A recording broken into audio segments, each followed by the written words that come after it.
Programa Alto Astral no 14. Entrevista.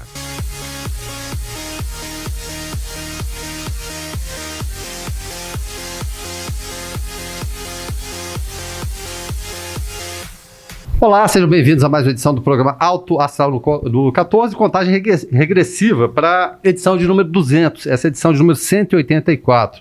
Eu sempre digo, se você não pôde acompanhar na grade de programação, vai lá no YouTube, você vai encontrar as 183 anteriores e a nossa entrevista de hoje também, sempre entrevistas interessantes, algumas já datadas, afinal já são quase 4 anos de programa, mas outras não são perecíveis, são informações importantes no dia a dia, e a de hoje talvez até se enquadre num desses casos, que basicamente são regras que a gente segue desde sempre, mas agora em momento especial devido à pandemia. Mas deixa eu apresentar nosso convidado de hoje.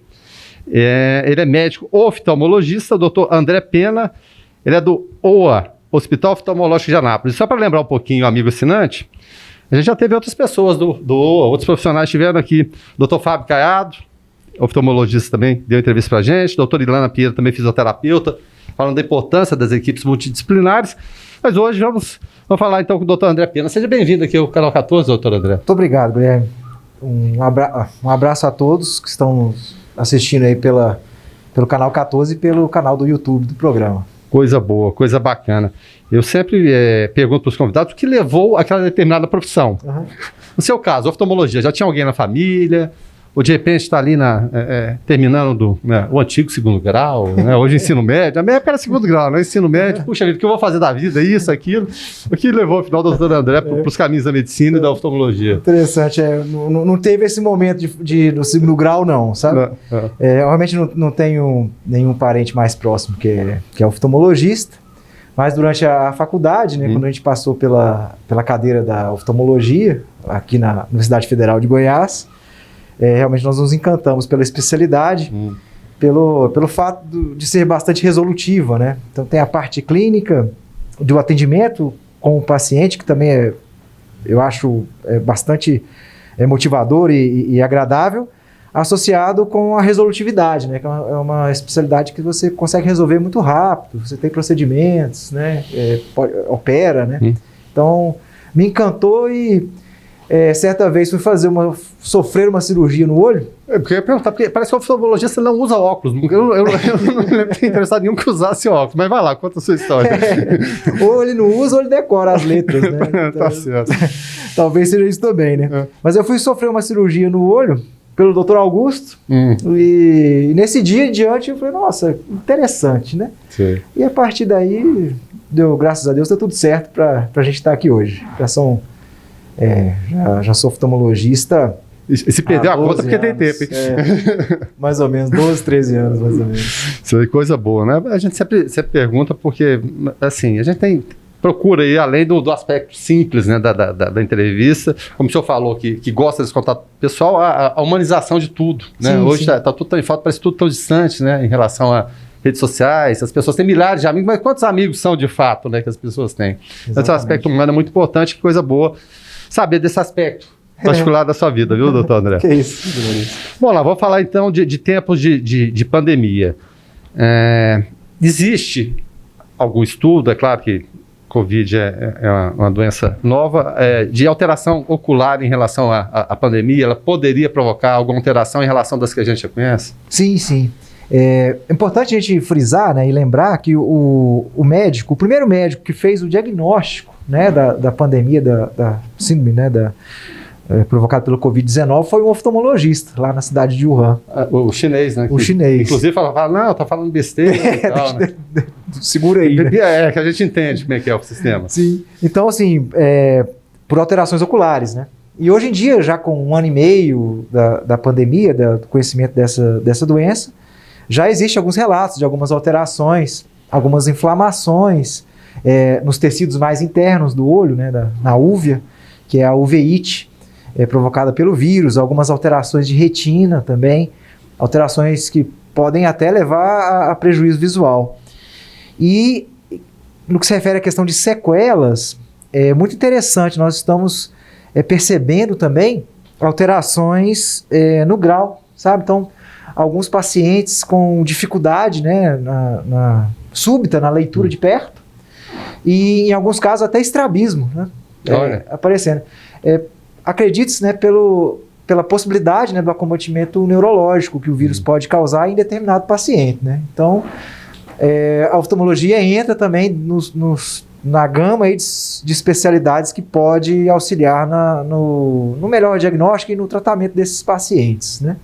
Porque todo mundo sempre tem aquela noção, não, a via de infecção é sempre o quê? Vamos proteger a boca, proteger o nariz, mas os olhos também são algo importante. É uma área de contágio. Muito importante de contágio, né? Tinha-se, né, pelo menos no início da pandemia, essa ideia de que os profissionais, os odontólogos, né, e os oftalmologistas e os otorrinolaringologistas, os profissionais de saúde mais contaminados pela pandemia, né, pela infecção. Por causa que nós temos uma mucosa, né, em contato, né? Sim, e proximidade total. Sim, ali, né? Total.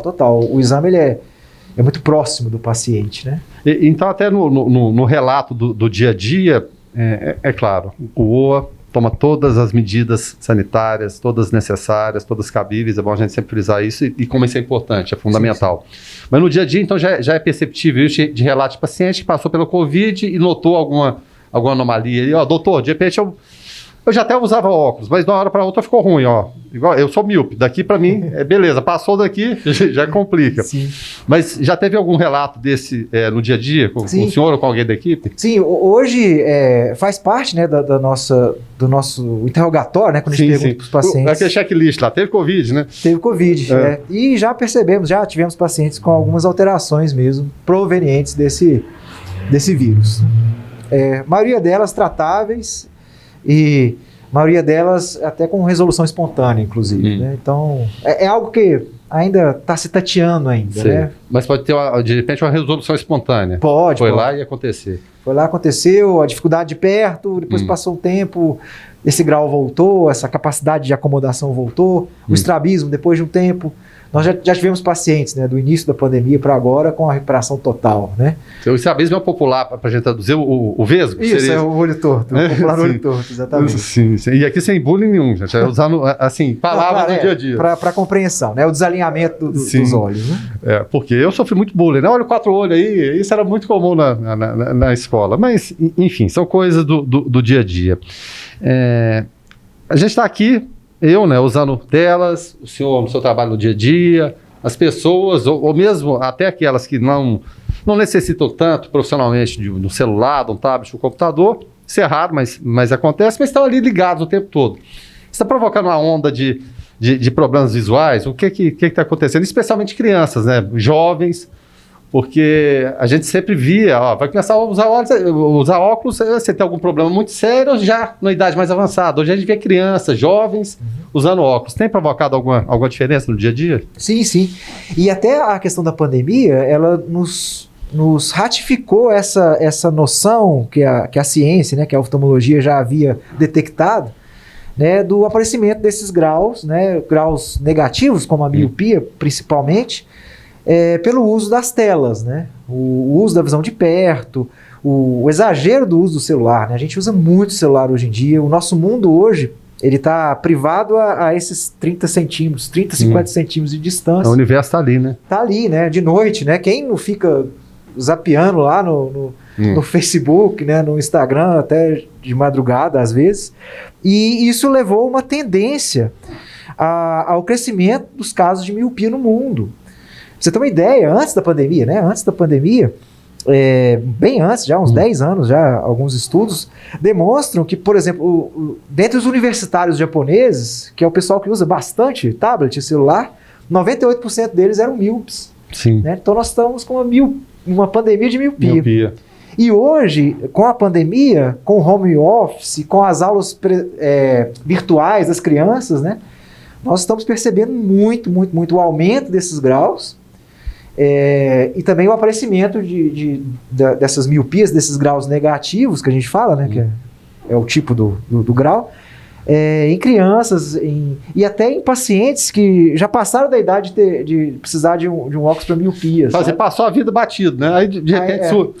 Tinha-se essa noção, né, de que até depois dos 21 anos, se você não tivesse miopia, você não ia ter, né? E hoje é muito comum um paciente com 25, 30 anos, que nunca precisou de óculos para longe, precisando hoje, por causa do uso das telas, né? Do nosso mundo aqui próximo, né, da gente. E em relação até os pais, voltando um pouquinho nas crianças, quais os sinais de alerta que os pais devem ficar ligados? Ali é claro, né, de você tentar regular, que a gente sabe que é difícil. É quase que, virtualmente falando, impossível. Mas quais os sinais de alerta em relação aos filhos? O que questioná-los? Ou, de repente, alguma reclamação que acontece no dia a dia que o pai deve ficar ligado? É importante sempre a observação, se a criança realmente está enxergando coisas de longe, né, percebe que está tendo dificuldade para assistir televisão, está ficando muito perto. É claro que às vezes o desenho, né, o videogame é muito interessante, a criança fica lá perto mesmo, mas sempre orientar para ficar longe do sofá, e se a criança não der conta, toda hora tem que chegar perto da televisão. Ficar atento. Ficar atento, tem que vir. Professor, né, assim, eu atendo muita criança, né, e assim, o professor é um grande aliado, né, nesse diagnóstico precoce, né? Então o professor sempre comenta, fulano está com dificuldade e tudo mais. E aí entra as orientações, né? Deu 50 minutos, 1 hora de leitura, 1 hora de celular, 1 hora de joguinho. É importante parar um pouquinho, sabe? Parar uns 10, 15 minutos, vai olhar uma coisa de longe, vai olhar pela janela, vai ver as nuvens, né? Sim. E uma outra recomendação que acho que é muito difícil, vai ser para todo mundo, né? O ideal é que todos nós tivéssemos pelo menos 1 hora de atividade ao ar livre. Não é para levar o celular para fora, né? Fazer uma atividade. O celular vai passear comigo, ele dá a mãozinha pro celular e sai passeando com ele, né? Exatamente, mas tomar sol, né? Tomar claridade, ver coisa de longe, isso tudo é um hábito que a gente tem que voltar a ter, né? A criança, o hábito de brincar, né? De brincar fora de casa, no terreiro, na rua, que seja. Né? Inclusive, se ralar, machucar, vai parte do processo, com todo cuidado, mas faz parte do processo. Faz parte do processo, né? Interessante. Sem dúvida nenhuma, né? Bom, a gente entrou no mês de maio, mas no mês de abril, muito foi divulgado sobre a importância do diagnóstico, prevenção e tratamento de doenças que podem levar à cegueira. Né? Qual a importância do acompanhamento oftalmológico rotineiro nesse sentido? E a gente sabe que o diabetes, só para a gente citar um exemplo, né? é um terrível aliado da cegueira. Exatamente. Então nós tivemos no mês de abril, né, que foi o mês abril marrom, né, que a Sociedade Brasileira de Oftalmologia lançou essa campanha, né, da atenção das pessoas para a prevenção das doenças oculares, né, e inclusive da prevenção da cegueira, né. Então, muita gente acha, né, que a consulta oftalmológica ela se refere somente no sentido de se descobrir se a pessoa tem grau ou se não tem. Vou colocar um óculos de cidadão aqui ou não, né? E pronto, e acabou, né? E, inclusive, muitos pacientes têm essa noção, né, de que as únicas doenças que a gente pode encontrar na visão é a questão do grau. Mas, na verdade, não, né? A avaliação oftalmológica, para você fazer a avaliação do seu óculos, se tem grau ou se não tem, essa avaliação do grau é só a porta de entrada para essa avaliação. Porque existem muitas doenças, a gente cita sempre, né, a questão do glaucoma, principalmente, essas alterações de retina por causa do diabetes, que se a gente não fizer uma prevenção, não fizer um diagnóstico precoce, a possibilidade de sucesso do tratamento cai bastante, né? Então, por exemplo, o glaucoma, um diagnóstico precoce traz um tratamento precoce e você consegue preservar e evitar a cegueira desse paciente. E citando o glaucoma, mas também temos outras doenças, como o próprio ceratocone, as alterações de retina por causa do diabetes, as alterações de retina por causa da idade, né? A própria catarata, né, que é uma doença totalmente reversível, mas às vezes se o paciente demora muito, a catarata está muito madura, né, a cirurgia torna-se um pouco mais com maior risco, né? Então, esse mês de abril veio para isso, né? Apesar de estarmos no momento da gente se preocupar, tem que se preocupar mesmo com a questão da pandemia, né, dos deslocamentos, mas é importante a gente não se esquecer da nossa avaliação habitual, anual, com o médico oftalmologista da sua preferência, né? Acho importante isso daí. Até em relação a isso, e lembrando a entrevista que a doutora Ilana deu aqui, ela é fisioterapeuta, a importância dessas equipes multidisciplinares ou do diálogo entre médicos, por exemplo. Faz uma consulta ali, nota-se que, né, puxa vida, pode ser o diabetes atrapalhando isso aqui, vamos trocar uma ideia com endocrinologista, sim. com nutricionista, acontece essa interlocução. Eu queria que o senhor falasse dessa importância de trocar essas ideias, para chegar a um diagnóstico que seja melhor ainda. Exato. Então, assim, muitas manifestações oculares, elas fazem parte do rol de sintomas e sinais, né, de doenças sistêmicas. E eles aparecem, né? Sim, e aparecem. Então, uma avaliação adequada do fundo do olho, né, uma avaliação da retina, você pode fazer um diagnóstico. Seu primeiro sintoma, o paciente ter o primeiro sintoma, o primeiro sinal de uma hipertensão grave, uma hipertensão já que está descontrolada, né? Através dessa mesma avaliação, também a questão do diabetes. Muitas doenças reumatológicas ocorrem os sintomas oculares como sendo o primeiro a se manifestar. E hoje em dia, a capacitação dos profissionais, né, dos oftalmologistas, no sentido de fazer essa detecção e também no sentido desse diálogo, né, com as outras especialidades, é algo corriqueiro. Então, hoje, a oftalmologia ela avança no que se refere à questão do conhecimento e na sua interdisciplinaridade, né? Então, o paciente ele não fica somente restrito àquele exame ali rápido de se passar um óculos ou não, né?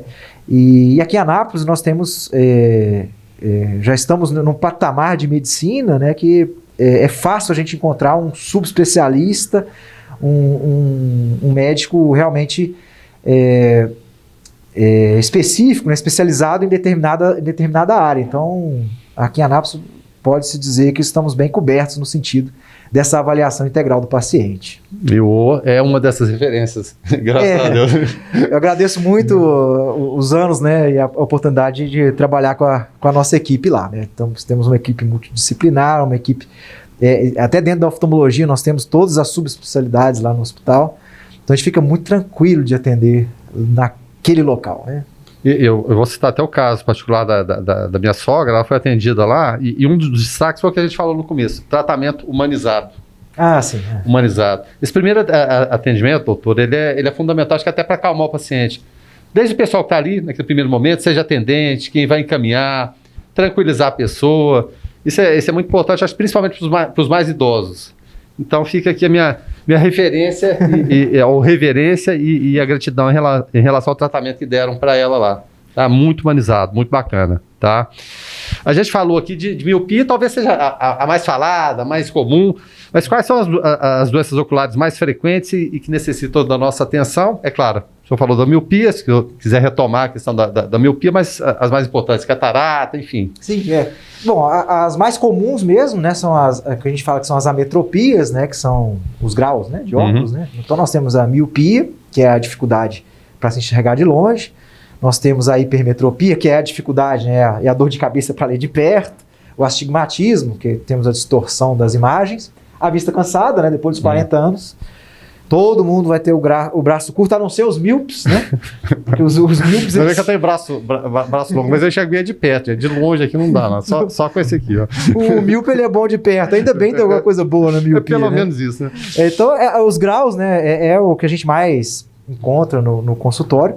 Mas, como a gente comentou, né, é a porta de entrada para a avaliação oftalmológica. Existem outras doenças que são fundamentais essa avaliação anual, né? A gente sempre cita o caso do glaucoma, por exemplo, que é uma doença totalmente assintomática até o momento em que o paciente tem uma perda já importante do campo de visão. Na que deflagra o processo, então, já está num processo bem avançado, né? Sim.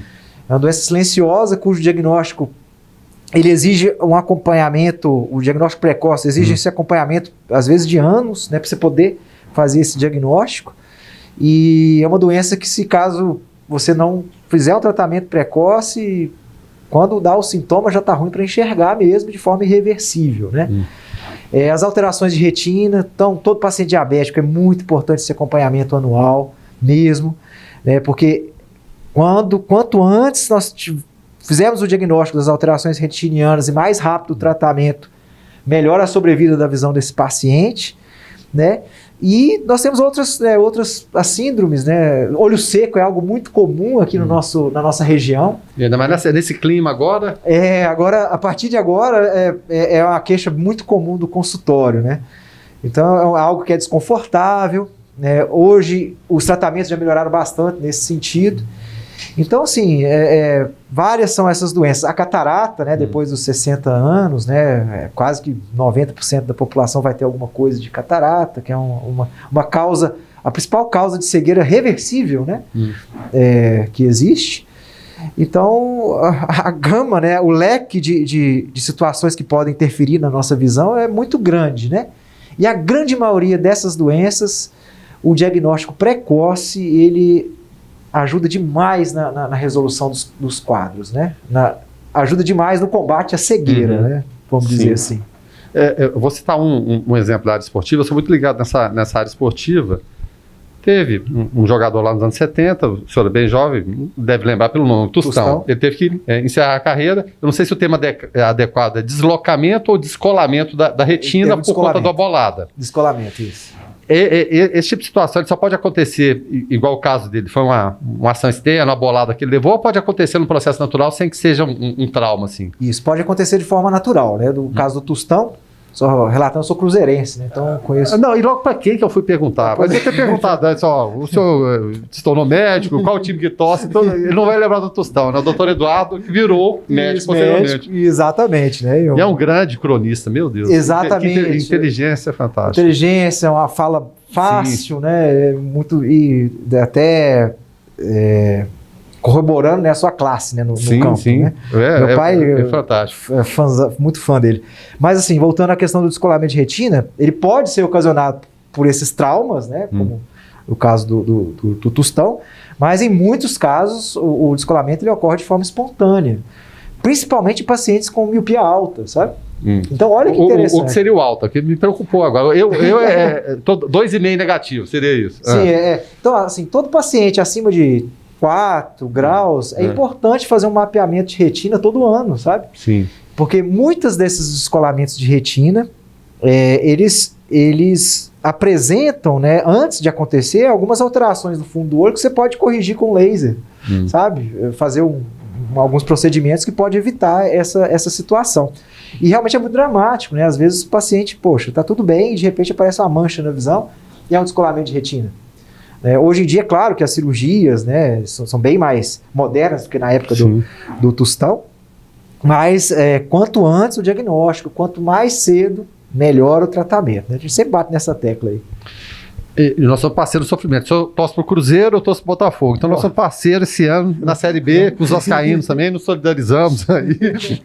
Vamos tentar voltar, não tá fácil, mas a gente vai tentar voltar. Viu? Eu tô torcendo pro vôlei, sabe? O Cruzeiro Sado, acho que é melhor do que o Botafogo acabou com o time de vôlei, eu não tenho nem pra que torcer mais, meu Deus do céu. A situação tá complicada. Tá difícil mesmo, né? O senhor citou que o caso do Tostão, se não me engano, foi em 73. Puxa vida, né? Tem muito, muito tempo.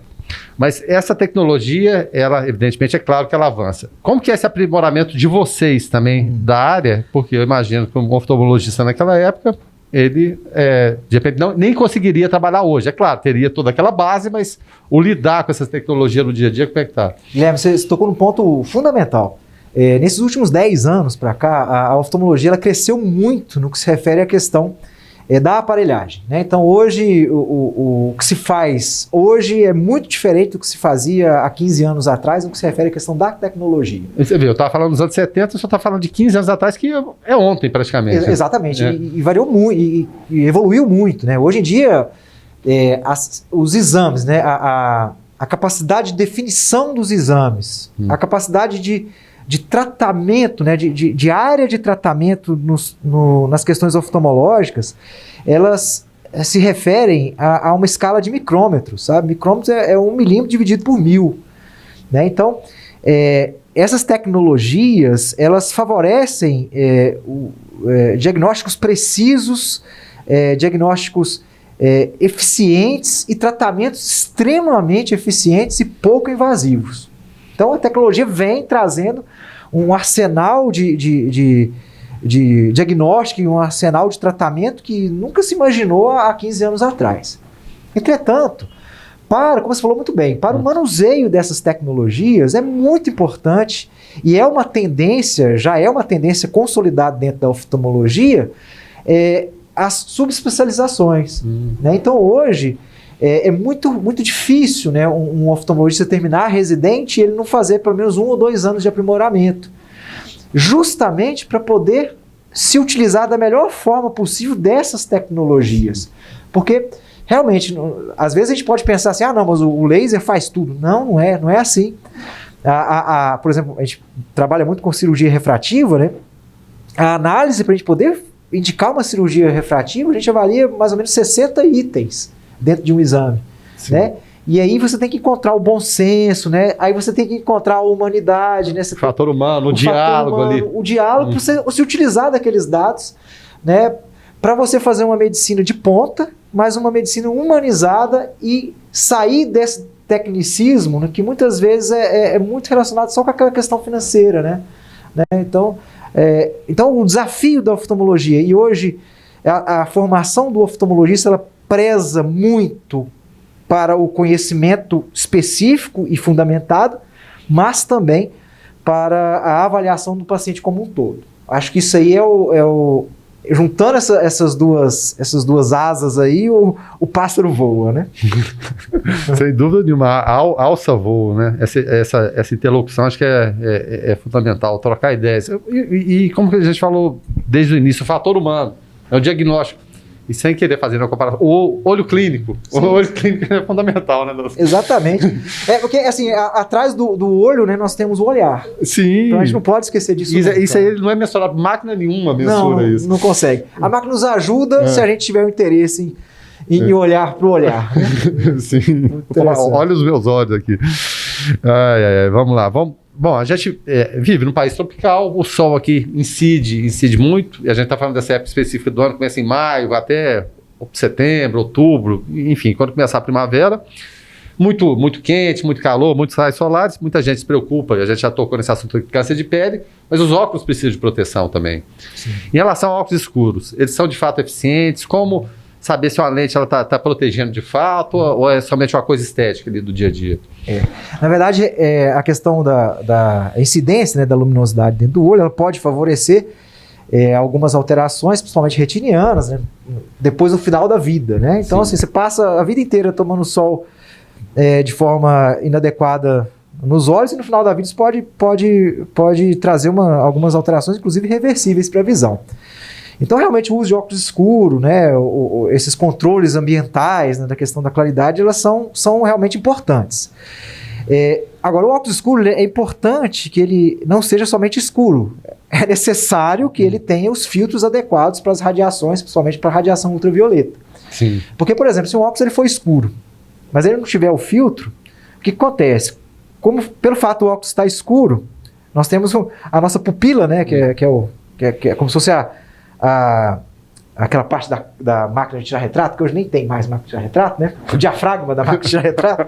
Então, quando o óculos é escuro, a pupila dilata, né? Então, você aumenta a incidência de luz dentro do seu olho. Você vai tentar forçar para quebrar aquela barreira, digamos assim? Na verdade, quando está escuro, a pupila dilata, então aumenta a chance do raio entrar, o raio nocivo entrar dentro do olho. Então, se o óculos é escuro, mas não tem o filtro específico para a radiação ultravioleta, pode ser até mais prejudicial do que não usar o óculos escuro, certo? Então, se for o óculos escuro, é necessário que tenha os filtros adequados.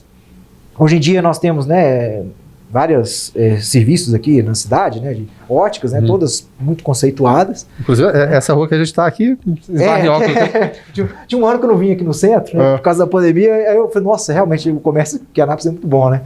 E aí nós temos várias opções, né, para o tratamento dessa questão da luminosidade.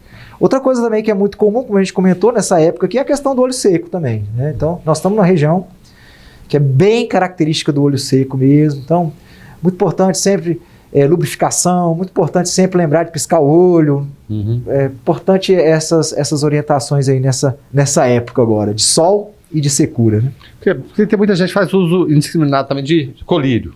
Sim, sim. Pode ser prejudicial também? Pode, e muito, inclusive, né? Então, o colírio,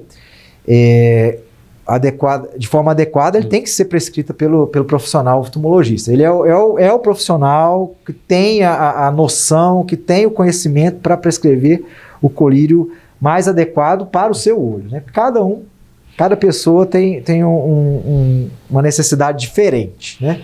Então, não é raro nós encontrarmos algumas situações, principalmente em emergência, né? Em que, pelo uso indiscriminado de alguns tipos de colírio, que são muito importantes para algumas doenças, você ter prejuízo em outras situações. Isso é bastante comum, né? Mas isso aí, aos poucos, o hábito as pessoas vão se conscientizando da necessidade dessas avaliações periódicas e a necessidade da avaliação do que é específico para você. Para cada um, né? Em relação à lente de contato, teve uma época da minha vida que eu comecei usando óculos, mas isso, claro, nos anos 70, ainda tem muito tempo, mas muito tempo isso. Enfim, comecei a usar óculos com 10 anos de idade. Dali um tempo, acabei abandonando, porque muito jovem, o grau era pouco, enfim, a coisa complicou um pouquinho. Eu resolvi usar lente de contato. E na época, isso, meu Deus, anos 80, 85 mais ou menos, né? Sim, Já sim. tem tempo, hein, doutor? Aí me ofereceram 2 tipos. A gente tinha aquela mais rígida e a outra, aquela molezinha lá. A gelatinosa. Chamada gelatinosa. Mas eu me adaptei e o oftalmologista na época, lá em Brasília, falou, essa aqui é de mais difícil adaptação, mas eu achei melhor o manuseio. Existe contraindicação, especificação em relação a outra, qual que seria melhor ou fundamental sempre aquela interlocução e fundamentalmente experimentar para ver o que se adequa melhor? Exatamente. Então, as indicações de lente de contato hoje em dia, elas são as mais diversas possíveis e nós temos lentes de todas as formas, né? Nós temos as lentes rígidas, as lentes gelatinosas. Dentre as lentes rígidas, nós temos hoje uma gama de possibilidades. Nós temos as lentes esclerais, semi-esclerais, de dupla curvatura, de curvatura específica, especializada, para tratamento de doenças como, por exemplo, ceratocone. O uso da lente de contato rígida, do tratamento da visão desse paciente, é uma ferramenta muito útil. E dentre as lentes gelatinosas, nós também temos, né, lentes para miopia, lentes para hipermetropia, lentes para presbiopia, lentes para astigmatismo. Então, como a gente comentou, cada caso é um caso e hoje em dia é muito difícil a gente não conseguir a adaptação da lente de contato nos pacientes, pelo arsenal de possibilidades que nós temos. É claro que um ou outro paciente ocasionalmente não se adapta, mas mesmo assim a gente tem algumas possibilidades de melhorar o desenho, mudar o material, acrescentar algum colírio, fazer uma adaptação de uma lente rígida por sobre uma lente gelatinosa. Então, muitas são as possibilidades. E esse é um ramo também dentro da oftalmologia que cresceu bastante nesses últimos 15 anos por aí. E claro, é muito importante, né, essa avaliação com o especialista, né, com o oftalmologista, e também, né, a possibilidade de fazer esses testes, né? Então, hoje em dia, para lente de contato, a gente sempre faz um teste, vê se está tudo bem, vê como é que está, porque também, às vezes populariza-se demais, então... hoje, vamos comprar lente, você compra 10, 20, descartável e está tranquilo. Pois é, a lente de contato muito bem indicada e bem utilizada, maravilhoso. A lente de contato mal indicada e mal utilizada pode trazer problema, né? Então, é um objeto estranho que está ali. Exatamente. Então é muito importante a avaliação com o oftalmologista, passar pelo contactólogo, né? Lá em todos os serviços grandes da cidade tem esse profissional que auxilia na adaptação. Então é algo que vale muito a pena, desde que você tenha os seus 5 minutinhos de cuidado e a sua atenção na especificidade do uso. Até 5 minutinhos de contato, o doutor fala, é o quê? Adequada higienização, o manuseio, você tem aquele procedimento rigoroso. Tem que parar. Rigoroso. Vamos parar tudo que eu estou fazendo. Esse é o procedimento que eu tenho que fazer para colocar a lente, para tirar a lente, para higienizar a lente. Isso é muito importante. Eu adquiri esse hábito, foi tranquilo. Eu penso até um dia voltar a usar lente, mas enfim, né? Vamos aqui, algumas dúvidas são comuns. A gente estava falando de crianças no início, em relação a celulares, tablets, enfim, tudo que os pais devem ficar atentos. Em relação àqueles que ainda não falam, né, bebês. Nasceu o bebezinho, tá lá, e a gente tem um casal que tem um bebê aqui, agora o Arthur, né, filho aqui da Leda e também do Darlan. Limpar os olhinhos do bebê, como que funciona isso, como que deve ser feito e deve de fato ser feito? Sim. Então, principalmente recém-nascido, né? Nós temos aquele início ali nos primeiros dias, primeiras 2, 3 semanas, às vezes tem uma secreçãozinha, alguma coisa. A popular remela? A popular remela, exatamente. Então, o ator era remelento ou não? Não, a Leda disse que não. Então, assim, é necessário, né? Se aparecer alguma situação dessa, claro, fazer a avaliação, mas não precisa ter medo, né? Então, um sorinho fisiológico, né? Pode instilar ali no olho da criança, né? Vem com a gaze, tira o que sobrou. Esse soro fisiológico, é importante lembrar que não pode ser aquele vidrão lá, que tem 1 ano que está na geladeira, não, né? Então, assim, não, conservou ali. Não, né? Então, compra um sorinho pequenininho, né? Aquele piquititinho, né? Deu uns 2, 3 dias, já descarta e abre o outro. Mas quando é uma coisa assim mais leve, né? Agora é uma secreção mais intensa, aí é importante a avaliação mesmo. Existem algumas conjuntivites neonatais que são graves, né? Às vezes meningocócicas, às vezes gonocócicas, que pode estar associada até com alterações neurológicas que tem que ser olhado. Então, por exemplo, o teste do olhinho é um exame fundamental, né, para a criança que acabou de nascer, né? E idealmente nós temos a triagem do teste do olhinho, que pode ser feito pelo pediatra, mas idealmente seria muito interessante que a criança logo ao nascer já procurasse também um serviço com o oftalmologista, né, para poder fazer, além do teste do olhinho, o mapeamento da retina, né? A verificação de alguns tumores, do glaucoma congênito, catarata congênito, que às vezes pode passar desapercebido pelo teste do olhinho, apesar de ser um exame muito importante, um excelente exame de triagem, né? E a questão da visão, como é que faz para a criança, né? Mas ela não enxerga, como é que ela vai falar as letrinhas lá, né? Não, os antigos falam, não, nem abriu o olho ainda, né? Exatamente. Mas hoje em dia é fundamental esse acompanhamento, né? Nascimento, 6 meses, 1 ano de vida. Hoje a gente, com a dilatação de pupilas, já há muito tempo, né? A gente consegue fazer a avaliação das estruturas oculares, já consegue fazer até a avaliação se já tem algum grau que já precisa ser corrigido ou não.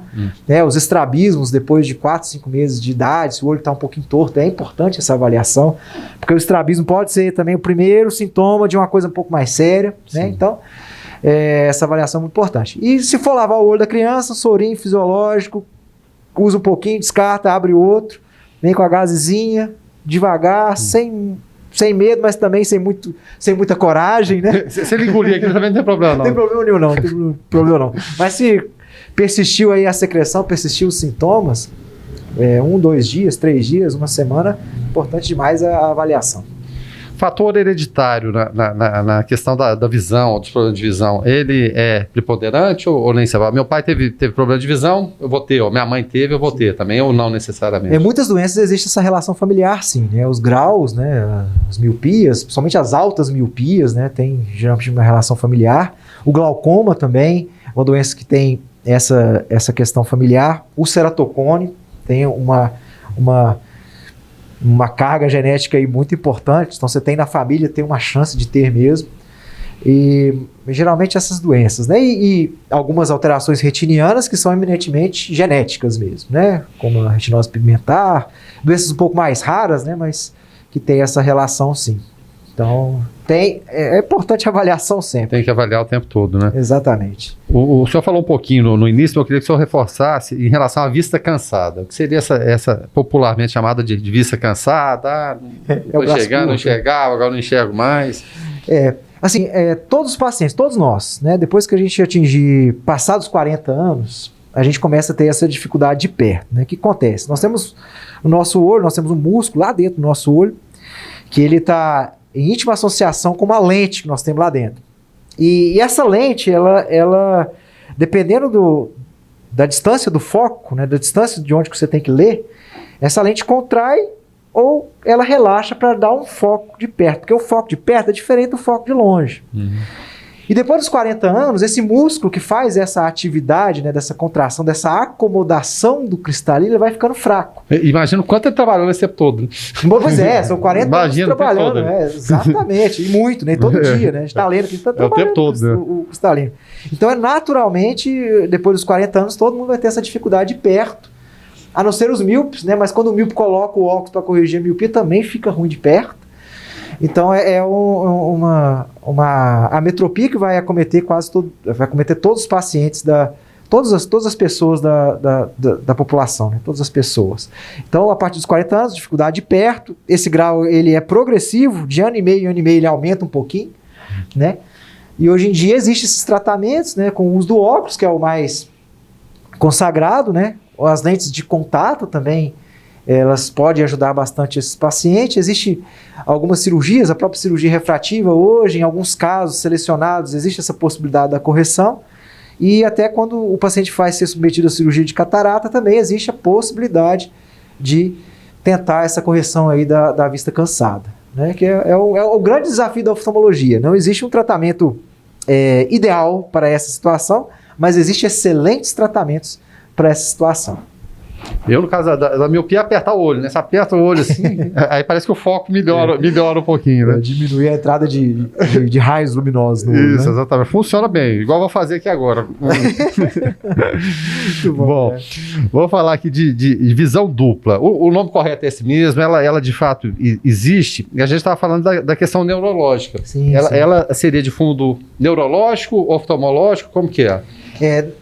Na maioria das vezes, né, e as que merecem maior atenção são as diplopias, né, que é a visão dupla de características... Diplopia. Eu aprendi agora. Isso, de características neurológicas, né? Então, geralmente, quando você tem uma diplopia, uma visão dupla, com os dois olhos abertos, significa que você está tendo uma dissociação, né? Você está tendo um desalinhamento da fixação do olhar, né? E esse desalinhamento da fixação do olhar, ele pode estar associado, principalmente se ele for agudo, né? Ele pode estar associado com situações neurológicas bastante desagradáveis, né? Como algumas alterações nervosas periféricas, algumas neurites, inflamações do nervo e até questões mais centrais, como tumores, o próprio derrame, né? O AVC, né? Ou alguns aneurismas. Então, é algo que tem que se avaliar.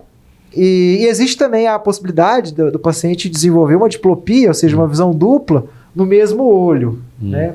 Então fecha o olho e estou enxergando duplo. Sim. Isso aí a gente já pensa já em situações oculares, né? Como astigmatismos mais altos, a própria catarata, dependendo do jeito que ela aparece, ela pode levar essa sensação de visão dupla. Mas é um sintoma bastante desconfortável, né? E é um sintoma que merece a investigação, porque ele pode estar associado com essas doenças com maior chance de doenças sistêmicas e graves, né? Doenças neurológicas, inclusive.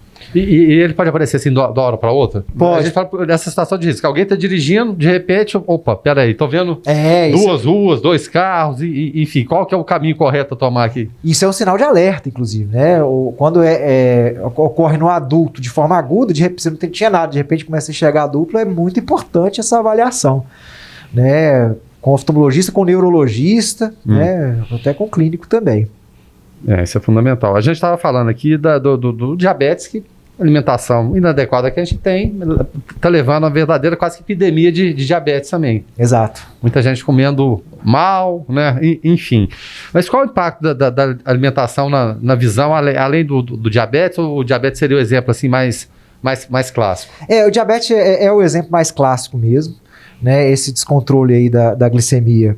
Ele, no passar dos anos, né, um descontrole, uma irregularidade nesse tratamento, ele aumenta muito, né, a chance do acometimento de alguns tecidos, né, como o rim, o coração e a retina, e o olho, né? Então, quando o paciente, infelizmente, ele já apresenta algumas alterações de fundo de olho por causa do diabetes, já significa que já tem um tempo de descontrole, né? Então, essa prevenção aí, manter a glicemia sempre adequada, é a melhor forma de se evitar essas complicações futuras. Outras questões alimentares, o que a gente também pode citar são algumas vitaminas que podem auxiliar, principalmente em algumas questões da retina no paciente mais idoso, mas é isso mesmo, diabetes que é o que a gente tem que ficar mais atento no que se refere à questão da alimentação e oftalmologia, né? Hipertensão também, mas é uma hipertensão mais grave, né? Também a questão da ingestão de sal e tudo mais, também pode levar a algumas alterações retinianas, mas quando a alteração já é retiniana, também acomete, né, o rim, né, o coração e o olho, mas quando aparece a alteração retiniana, quer dizer que o quadro já tá um pouco arrastado, sabe? Nada que uma boa interlocução lá não possa, né, trocar essa ideia e saber de hábitos de vida. Sim, isso é muito importante, muito importante. Você tem a tendência, né, na família, pacientes com diabetes, isso é perguntado, inclusive, pelo médico oftalmologista, né? Isso faz parte das nossas perguntas lá. Se a gente detecta isso, é importante a gente sempre orientar e sempre falar dessa questão alimentar mesmo, né? Dos hábitos e tudo mais. E inclusive de exercício físico, porque tudo que você fala em relação à saúde, fala-se da boa alimentação e prática de exercício físico também. Nesse caso da visão, o exercício físico ajuda em alguma coisa? Nesse caso específico, por exemplo, diabetes, o exercício físico a gente sabe que ajuda a controlar. Então, por analogia ou em paralelo ali, seria recomendável o exercício físico para uma boa visão. Não sei se eu estou até forçando a situação, mas nesse sentido aí.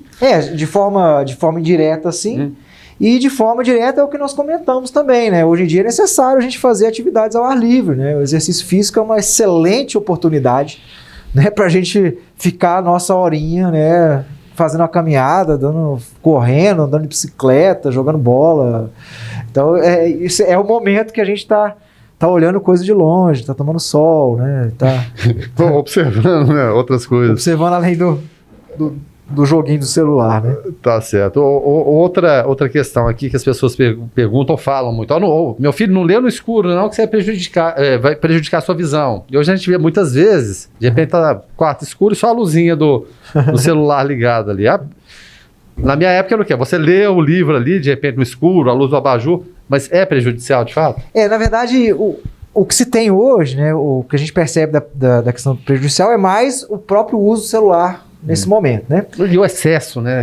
O excesso. E essas telas, né, essas telas modernas hoje, elas têm aquela luz azul, né? Ela tem o espectro da luz azul, que ela pode interferir na questão dos graus, né? Na questão acredita-se, né, que possa interferir na questão do aumento das miopias e tudo mais. E elas também, é muito interessante isso, elas influenciam bastante no ciclo de sono das pessoas, né? Então, nós temos a melatonina lá no nosso cérebro, né, que ela regula a questão do nosso sono, né, do descansar. E a luz azul, ela inibe, né, a produção dessa substância, alterando totalmente a questão do nosso sono. Isso é tão interessante, no que se refere à questão da vigília e sono, que a Academia Americana de Pediatria, ela recomenda que criança só use celular depois dos 8 anos de idade. Justamente para não ter essa desregulação da questão do sono, no que se refere à questão, inclusive, do crescimento. Sim, é um período fundamental, né? Exatamente. Então, a questão do escuro o escuro com o celular é muito pior, né? Sim. Existe esse mito, né? Forcei a visão demais, agora estou ruim para enxergar de perto. Não, chegou nos 40 anos. Não tem jeito, não. Não tem jeito mesmo. Né? Mas o celular, é importante a gente tomar esse cuidado com as telas, né? Isso é muito importante. Telas, em geral, estão cada vez menores. Fumo.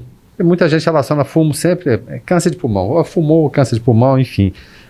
Altera a visão também? Não especificamente, assim, não me recordo uma doença que a gente pode citar aqui. A não ser a fumaça nos olhos atrapalha. Incomoda, né? Incomoda. Nós temos algumas situações da optopatia de Graves, né? Que é o paciente que tem paciente com problemas de tireoide, né? Então, assim, os hipertiroidismos, eles são muito associados com a questão do fumo. E com o cigarro. E no hipertiroidismo nós temos, né, a exoftalmia, né, que é aquele olho protuso, né, para frente, que é o olho do baby. Exato, exatamente. Da família de dinossauro. Que é uma situação bastante desconfortável, dolorosa, né? E tem essa associação aí com a questão do cigarro bem estabelecida mesmo. Bem estabelecida, né? Bom, o tempo passa depressa, a gente está caminhando para o final da entrevista. Eu queria que só recapitulasse no final aqui. Então, periodicidade, né, que a gente deve, tendo problema de visão ou não, de ir ao oftalmologista, trocar essa ideia, conversar, enfim, sinais de alerta de que alguma coisa não está legal. Então, assim, é fundamental essa avaliação anual, né, pelo menos anual. Nessa avaliação, apesar de ser uma avaliação que pode parecer rápida, mas ela é muito importante e ela consegue fazer, quando o paciente não tem nenhum sintoma, essa avaliação consegue fazer diagnósticos precoces, consegue fazer avaliações necessárias para a prevenção de situações de doenças oculares. Então, anualmente é muito importante esse acompanhamento. E dependendo do caso, dependendo da situação clínica de cada paciente, esses acompanhamentos pode ser necessário de 3 em 3 meses, de 6 em 6 meses, dependendo da doença. Né? E, muito importante, além desses acompanhamentos, hábitos de vidas mais adequados, né? Vamos pensar mais melhor alimentação, né? Deixar um pouquinho a questão das telas, essa caminhar aí ao ar livre é algo que é muito importante. E se você for pai, mãe, prestar atenção no seu filho, quanto tempo que ele está lá na aula, saiu da aula presencial, ele já foi pro joguinho, dá uma conversadinha com ele, né?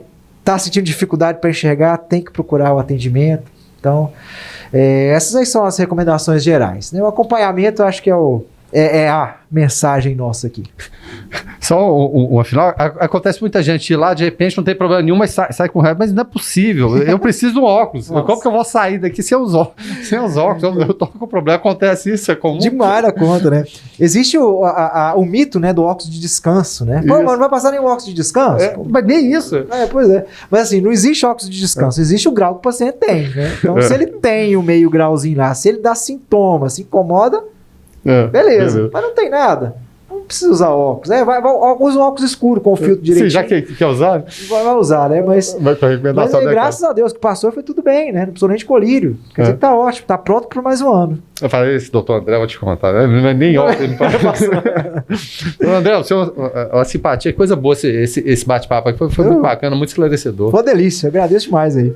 Coisa boa. Para quem não pegou a entrevista desde o início, a gente sempre lembra, elas estão disponíveis no YouTube, nosso canal no YouTube, programa Alto Astral no 14. Essa aqui é a de número 184, conversamos com o doutor André Pena, que é oftalmologista lá do OA, Hospital Oftalmológico de Anápolis, que é referência na cidade.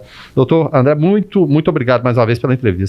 Muito obrigado, é uma alegria estar aqui no programa de vocês, Guilherme, e um abraço a todos aí, e que vem aí o programa 200. Tá certo. E um abraço pessoal pro Joseval. Tô com saudade de Joseval. Tem tempo que eu não vejo Joseval, rapaz. Um abraço, Joseval. Mas o duro que assim, os telespectadores, ninguém notou a falta do Joseval, né? Interessante isso aí.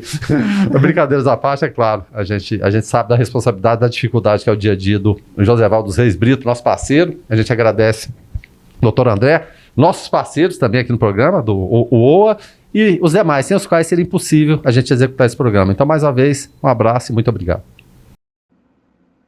Clínica Radiológica de Anápolis, Arroz e Feijão Imperial, Geolab Genéricos, Instituto Oncohematológico de Anápolis, Hospital Evangélico Goiano, Uni Evangélica, Supermercados Atende Mais, Compensados Anápolis, Clínica Vacine, Produto JK, a arte do algodão, Laboratório Modelo, Farmácia Naturalis, Cicobi, Unicentro Norte Goiano, Lages Vibracom, Mercafrios Mauá, Mix Limpeza, a melhor opção em produtos de limpeza, Pamela Rezende, assessoria e consultoria, Porto e Pereira, Hipercozinha Industrial, Rádio Imprensa, 104,9 FM, Bioimagem, empresa biomédica especializada em diagnóstico por imagem, única unidade de combate ao câncer em Anápolis, restaurante Barriga Cheia, síntese comercial hospitalar, Extra Corpus, equipamentos médico hospitalar, Egoservice, vigilância e segurança privada, Box Seguros, corretora de seguros, Meglif Uniformes, Pérola Distribuição, Crédito, Contabilidade, Perícia e Auditoria, Centro Automotivo de Reparos Lagcar, Laveste, Lavanderia Hospitalar, Arroz Frito e Restaurante do Macarrão, Sebron, Medicina Oncológica, Fiberlink, Internet Fibra Óptica e doutora Cristiane Santos, endodontia, cirurgia parodôntica e traumatismo dentário.